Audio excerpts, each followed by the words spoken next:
To big story.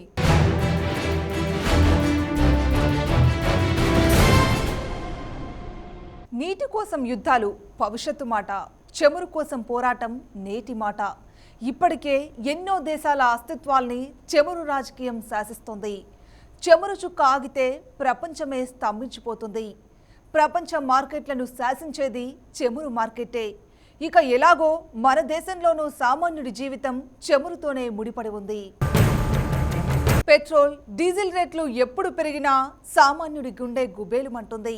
కానీ ఈసారి ప్రపంచవ్యాప్తంగా ముడి చమురు ధరలు సగానికి సగం తగ్గినా మన దేశంలో మాత్రం పెట్రోల్, డీజిల్ ధరలు మాత్రం కంటి తుడుపు అన్నట్లుగానే తగ్గాయి. సామాన్యుడికి ఊరటనివ్వాల్సిన కేంద్ర, రాష్ట్ర ప్రభుత్వాలు పన్ను మీద పన్నులు వేస్తూ పెను భారాన్ని మోపుతున్నాయి. పూత పూసినట్లే పూయించి మోత మోగిస్తున్నాయి. ముందుగా అసలు పెట్రోల్, డీజిల్ ధరలు సడన్ గా ఎందుకు ఇలా భూమార్గం పట్టాయో తెలుసుకుందాం. గత 6 నెలలుగా ప్రపంచ క్రూడ్ ఆయిల్ ధరలు తగ్గుతున్నాయి. ముడి చమురు ఒక బ్యారెల్ $115 నుంచి ప్రస్తుతం $50 అంతకన్నా తక్కువ ధరకు పడిపోయాయి. ముడి చమురు ధర అంతర్జాతీయ మార్కెట్లో సగానికి సగం తగ్గింది. వాస్తవానికి బ్రెంట్, నైమెక్స్ అనే మార్కెట్లలో క్రూడ్ ఆయిల్ ధరలు నిర్ధారిస్తారు. బ్రెంట్ క్రూడ్ ఆయిల్ లండన్ నగరంలోను, NYMEX New York metal exchange of market ధర ద్వారా నిర్ధారణ ప్రతిరోజు జరుగుతుంది.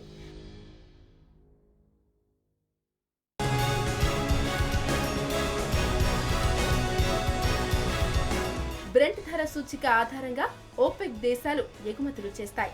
ఓపెక్ అంటే organization of petroleum exporting countries. ఈ దేశాలు ప్రపంచ మార్కెట్లో సింహభాగం ముడి చమురు సరఫరా చేస్తాయి. ఈ సంస్థ 1960లో 5 దేశాలైన Iran, Iraq, Saudi Arabia, Kuwait, వెనెజులాలలో ప్రారంభమైంది. ప్రస్తుతం 12 దేశాలతో ఈ సమాఖ్య పనిచేస్తుంది.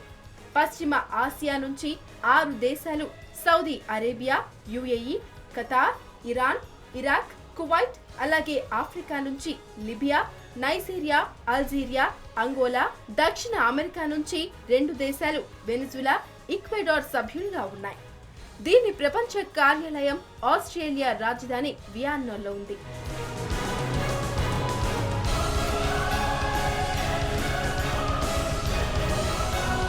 ప్రపంచం మొత్తం చమురు ఉత్పత్తుల్లో 40% ఒపెక్ దేశాలు ఉత్పత్తి చేస్తాయి. వీటిలో అత్యంత కీలకమైనది సౌదీ అరేబియా.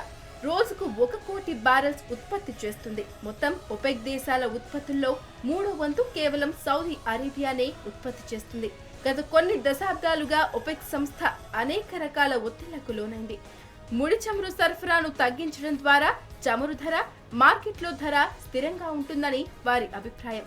కానీ సౌదీ అరేబియా చమురు శాఖ మంత్రి అలీ అల్ నైమీ చమురు ఉత్పత్తిని తగ్గించే ప్రసక్తే తలెత్తదని గత సంవత్సరం నవంబర్ 27న వియన్నా ఒపెక్ సమావేశంలో నిర్ద్వందంగా ప్రకటించారు. చమురు మార్కెట్ తనంతట తానుగానే సరైన ధర నిర్ధారిస్తుందని అల్ నైమీ ప్రకటించారు. ఏ సంస్థలైతే అధిక వ్యయంతో ఉత్పత్తి చేస్తాయో, సరైన పెట్టుబడులు లేక ఉత్పత్తులు కొనసాగిస్తాయో ఆ వ్యాపార సంస్థలకు మార్కెట్ తగిన బుద్ధి చెప్తుందని అల్ నైమీ ప్రకటించారు. మొత్తం ప్రపంచ ముడి చమురు సరఫరాలో 40%గా కొనసాగుతున్న ఒపెక్ మార్కెట్ వాటాను కాపాడుకోవడం దిశగా ఈ నిర్ణయాలు జరిగాయి. అనగా ఒపెక్ దేశాలు ముడి చమురును ఉత్పత్తులను తగ్గించడానికి నిరాకరించాయి. దీంతో ముడి చమురు ధర పతనం కావడం మొదలైంది.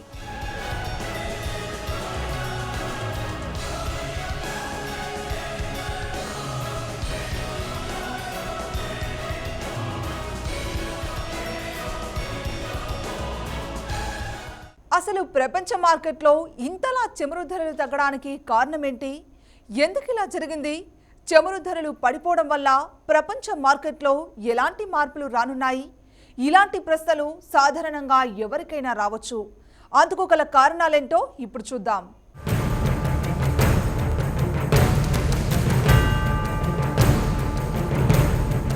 చమురు ధరలు తగ్గడానికి 2 రకాల కారణాలు చెప్పుకోవచ్చు. ఒకటి, ప్రపంచవ్యాప్తంగా ముడి చమురు ఉత్పత్తి గణనీయంగా పెరగడం. ఇక రెండోది, అమెరికాలో 2008 నుంచి ఏర్పడిన ఆర్థిక సంక్షోభం. ప్రపంచవ్యాప్తంగా దాని ప్రభావం కొనసాగుతూనే ఉంది. ఫలితంగా ముడి చమురుకు గిరాకీ బాగా తగ్గింది. ముడి చమురుపై ఆధిపత్యంతోనే ప్రపంచ మార్కెట్ను శాసించవచ్చు. అందుకే చమురు మార్కెట్పై ఆధిపత్యం పొందడానికి అమెరికా దేశాలపై దండెత్తి నాశనం చేయడానికి ఏమాత్రం వెనుకాడదు. ప్రపంచంలోనే అత్యధిక చమురు నిక్షేపాలున్న, అతి తక్కువ ఉత్పత్తి వ్యయంతో ముడి చమురు ఉత్పత్తి జరుగుతున్న గల్ఫ్ దేశాలతో ఏదో ఒక నెపంతో అమెరికా సైనిక జోక్యం చేసుకుంటూనే ఉంది. ఇప్పటికే Saudi Arabia, Qatar, Kuwait, UAE America సమాంత దేశాలుగానే కొనసాగుతున్నాయి.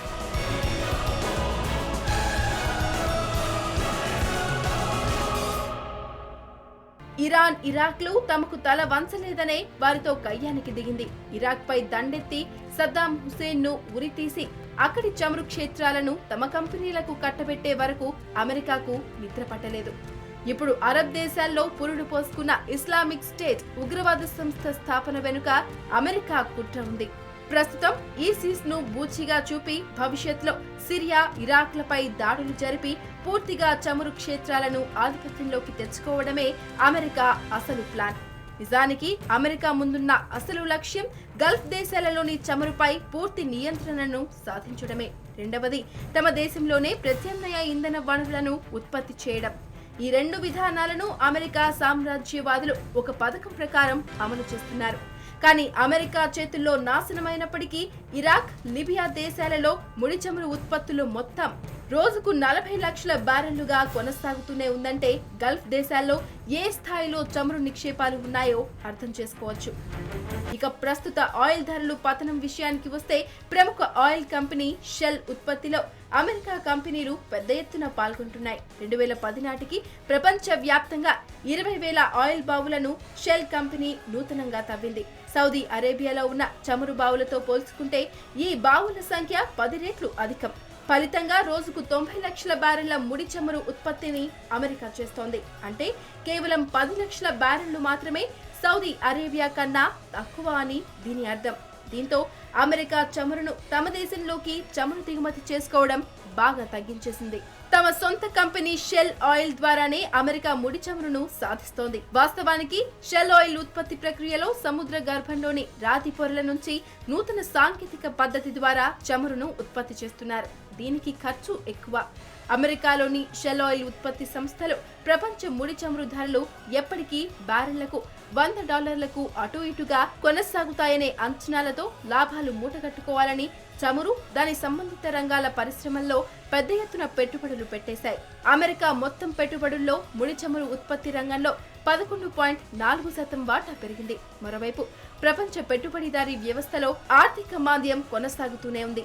మాంద్యం స్థితి కొనసాగడం వల్ల ఆయా దేశాలలో చమురులు దిగుమతులు చాలా వరకు పడిపోయాయి. ఈ స్థితిలో చమురు ఉత్పత్తి దేశాలు, ప్రధానంగా ఒపెక్ దేశాలు చమురు సరఫరాను తగ్గించుకొని బ్యారెల్ ధరను $100 దగ్గర కొనసాగించడానికి నిరాకరించాయి. చమురు బ్యారెల్ ధరను తగ్గించకపోవడంతో అమెరికాలోని షెల్ ఆయిల్ కంపెనీలపై దీని ప్రభావం తీవ్రంగా ఉండే అవకాశం ఉంది. అధిక ఉత్పత్తి వ్యయంతో షెల్ ఆయిల్ కంపెనీలు దివాళా తీసే స్థితికి చేరే అవకాశం ఉంది. ముడి చమురు ధర $60 ఒక బ్యారెల్ కొనసాగితే షెల్ ఆయిల్ ఉత్పత్తి కంపెనీలు దివాళా స్థితికి చేరుకుంటాయి. అంతేకాదు ఈ కంపెనీకి రుణాలు అందించిన బ్యాంకులపై కూడా తీవ్ర ప్రభావం ఉంటుంది. అయితే పైకి షెల్ కంపెనీని దెబ్బతీసి అమెరికాకు గండి కొట్టే వ్యూహంలా కనిపిస్తున్న అమెరికా మౌనంగా ఉంది. అందుకు కారణం లేకపోలేదు. అదే రష్యాను దొంగ దెబ్బతీయడం.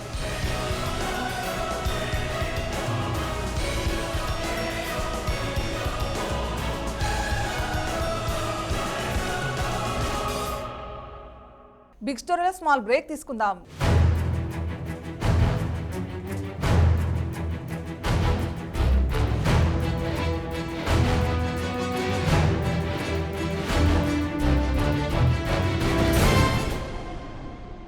Welcome back to big story. మానవాళి మనుగడకు నీరే జీవనాధారం. కానీ ప్రపంచ ఆర్థిక వ్యవస్థకు మాత్రం చమురే జీవనాధారం. ప్రపంచ మార్కెట్లను నడిపించేది చమురు మార్కెట్టే. వస్తువుల ధరను ప్రభావితం చేసేది, మన జీవితాల్ని ప్రభావితం చేసేది కూడా చమురే.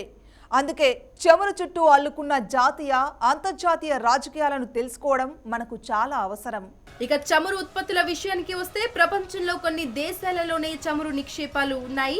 వాటిలో కొన్ని ప్రధానంగా గల్ఫ్ దేశాలు అతి తక్కువ ఉత్పత్తి వ్యయంతో చమురు ఉత్పత్తిని చేసే స్థితిలో ఉన్నాయి. సౌదీ అరేబియాలో ఒక బ్యారెల్ ముడి చమురు ఉత్పత్తి వ్యయం $6లకు మించదు.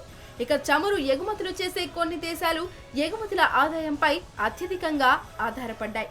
ఈ దేశాలు ఎగుమతులపై వచ్చిన రాబడి ద్వారా తమ ఆర్థిక విధానాలను కొనసాగిస్తాయి. వీటిలో ఇరాన్, రష్యా, నైజీరియా, వెనుజులాలు ముడి చమురు ఎగుమతులపై ఆధారపడి తమ ఆర్థిక విధానాలను రూపొందించుకుంటున్నాయి. ఈ దేశాలు మార్కెట్లో ముడి చమురు ధర గణనీయంగా తగ్గడం వల్ల ఆర్థిక ఇబ్బందులకు లోను కావాల్సి ఉంటుంది. ఈ దేశాలలో దీని ప్రభావం బహిర్గతమవ్వడం ప్రారంభమైంది. కరెన్సీ మారకపు రేటు దిగజారడం ప్రారంభమైంది. రష్యాలో రూబుల్ పతనమైంది. దీనివల్ల ఈ దేశాలు మరింతగా ఆర్థిక ఇబ్బందులు ఎదుర్కొనే పరిస్థితి. చమురు దిగుమతులు ధరలు పడిపోవడంతో ఇబ్బందులు ఎదుర్కొంటున్న దేశాల్లో రష్యా మినహా చాలా దేశాలు ఒపెక్ లో సభ్యులే. అయినప్పటికీ ఒపెక్ నాయకత్వంలో ఉన్న సౌదీ అరేబియా నిర్ణయాలను వ్యతిరేకించడం వీటికి సాధ్యం కాదు. వెనుజులా లాంటి దేశాలు చమురు ఉత్పత్తి తగ్గించి ధరను కంట్రోల్ చేద్దామని ప్రతిపాదన తెలిపినా సౌదీ మాత్రం ఒప్పుకోవడం లేదు. ఎందుకంటే చమురు ధరలు ఇలాగే పడిపోతే రష్యా లాంటి దేశాల ఆర్థిక వ్యవస్థలు కుప్పకూలడం సహజం. ఈ కోణంలో కూడా అమెరికా క్రూడ్ ఆయిల్ ధరలు పడిపోతున్నా మిన్నకుండా ఉండిపోయిందనే వాదనలు వినిపిస్తున్నాయి. మరోవైపు రష్యాను ఆంక్షలతో ఇబ్బందులు పాలు చేస్తున్న అమెరికా రష్యా నుంచి గ్యాస్ ను దిగుమతి చేసుకోవద్దని యూరప్ దేశాలకు హుకుం జారీ చేసింది. ఖచ్చితంగా ఎక్కువ ధర చెల్లించైనా సరే షెల్ గ్యాస్, ఆయిల్ నిక్షేపాలనే కొనాలని యూరప్ దేశాలపై ఆధిపత్యాన్ని రుద్దుతూ రష్యాను దెబ్బతీస్తోంది.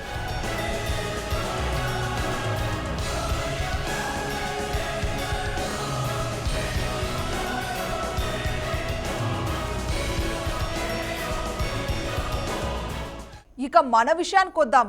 చమురు ధరలు పడిపోవడం ఒక రకంగా మనకు బంపర్ ఆఫరేనని చెప్పవచ్చు. మన దిగుమతుల్లో సగానికి ఎక్కువ వాటా చమురు దిగుమతులదే. ప్రపంచ మార్కెట్లో చమురు బ్యారెల్ ధర $100 నుంచి $50లకు పడిపోయింది. అంటే సగం ధరకు పడిపోయింది. కానీ మన దేశంలో పెట్రోల్, డీజిల్ ధరలు మాత్రం కంటి తుడుపు అన్నట్లుగానే తగ్గించారు. దేవుడు వరమిచ్చిన పూజారి అడ్డుకున్నట్లు సామాన్యుడికి చమురు తగ్గింపు ఫలాలు అందకుండా మధ్యలోనే స్థానిక పన్నులను పెంచుతూ పెట్రోలు ధరను తగ్గనివ్వటం లేదు. చమురు ధర సగానికి తగ్గడాన్ని అత్యధికంగా చమురు దిగుమతిపై ఆధారపడిన దేశాలు ఆహ్వానించాయి. ఈ స్థితి వారికి చాలా అనుకూలంగా ఉంటుంది. ఇందులో ఒకటి భారతదేశం. అంతర్జాతీయంగా ముడి చమురు ధర గణనీయంగా పడిపోవడం వల్ల భారత ప్రభుత్వం ఫిస్కల్ డెఫిసిట్ ను 4.7% నుంచి 4.1%కి తగ్గించవచ్చని అంచనా వేసింది.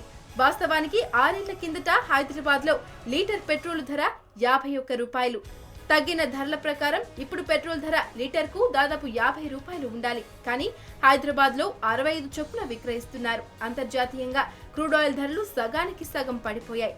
దాంతో గత 6 నెలల్లో చమురు కంపెనీలు పెట్రోల్ ధరను లీటర్కు ₹14 తగ్గించాయి. కానీ వినియోగదారుడి దగ్గరకు వచ్చేసరికి లీటర్కు ₹7 మాత్రమే తగ్గింది.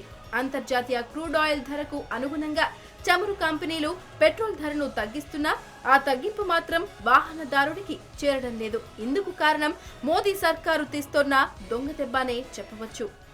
పెట్రో ఉత్పత్తులపై ఎక్సైజ్ పన్ను రూపంలో కేంద్ర ప్రభుత్వం తీస్తున్న ఈ దొంగ దెబ్బ కారణంగా గత 4 నెలల్లో వినియోగదారుల జేబులకు చేరాల్సిన 20,000 కోట్ల రూపాయలు ప్రభుత్వ ఖజానాకు చేరాయి. పెట్రోల్, డీజిల్ ధరలపై గత 4 నెలల్లో 4 సార్లు ఎక్సైజ్ పన్ను పెంచిన కేంద్ర ప్రభుత్వం వాహనదారుడి జేబుకు భారీగా చిల్లు పెట్టింది. సుమారు $100 ఉండాల్సిన బ్యారెల్ చమురు ధరలు ఇప్పుడు $50లకు పడిపోయింది. వాస్తవానికి ఒక బ్యారెల్ అంటే 159 లీటర్లు. క్రూడ్ ఆయిల్ ధర ప్రపంచ మార్కెట్లో ఈ రోజు $50 ఉంది. 1 లీటర్ క్రూడ్ ఆయిల్ ధర మన రూపాయల్లో మహా అయితే $18. ఇక మిగిలింది దానిని శుద్ధి చేసే ఖర్చు. రిలయన్స్ రిఫైనరీ వారి లెక్కల ప్రకారం ప్రతి బ్యారెల్ కు దాదాపు $10 శుద్ధీకరణకు ఖర్చు పెడుతున్నట్లు చెబుతోంది. అంటే 1 లీటర్కు కేవలం $3 ఖర్చు పెడుతోంది. ఇక రవాణా, పరిశ్రమ లాభం, అతిగా లేని సేల్స్ ట్యాక్స్ కలుపుకొని $10 అనుకున్న $35 దాటకూడదు. కానీ ప్రస్తుతం భారీగా తగ్గిన క్రూడ్ ఆయిల్ బ్యారెల్ ధరల ఫలితంగా ఎంత మేర పెట్రోల్, డీజిల్ కంటి తుడుపు అన్నట్టుగానే తగ్గాయి. శుక్రవారం పెట్రోల్ పై లీటర్కు $2.42 చొప్పున, డీజిల్ పై లీటర్కు $2.25 చొప్పున చమురు కంపెనీలు తగ్గించాయి. అదే సమయంలో చమురు కంపెనీలు పెట్రోల్ ధరలను తగ్గించడానికి ముందే పెట్రోలు, డీజిల్పై ఎక్సైజ్ పన్నును లీటర్కు 2 రూపాయల చొప్పున కేంద్ర ప్రభుత్వం పెంచింది. దాంతో వాస్తవానికి పెట్రోల్పై లీటర్కు 4.42 రూపాయలు తగ్గాల్సి ఉంది. అయితే 2.42 రూపాయలు మాత్రమే తగ్గాయి.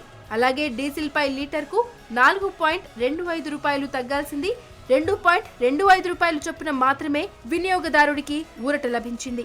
దీన్ని బట్టి చూడండి, మంచి రోజులు తెప్పిస్తానంటున్న ప్రభుత్వం ఎంతలా బహిరంగ మోసం చేస్తోందో.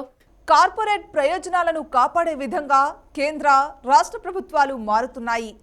పైకి ప్రజాకర్షక ప్రకటనలు గుప్పించి అధికారంలోకి వస్తున్న పాలకవర్గ పార్టీలు అధికార పగ్గాలు చేపట్టాక అసలు స్వరూపం బయట పెడుతున్నాయి. దీన్ని బట్టి పెట్రోల్ ధర ఎందుకు తగ్గాల్సినంత తగ్గడం లేదో తెలిసిపోతుంది. ఇది వాల్టి బిగ్ స్టోరీ. మరో అంశంతో మళ్ళీ కలుద్దాం.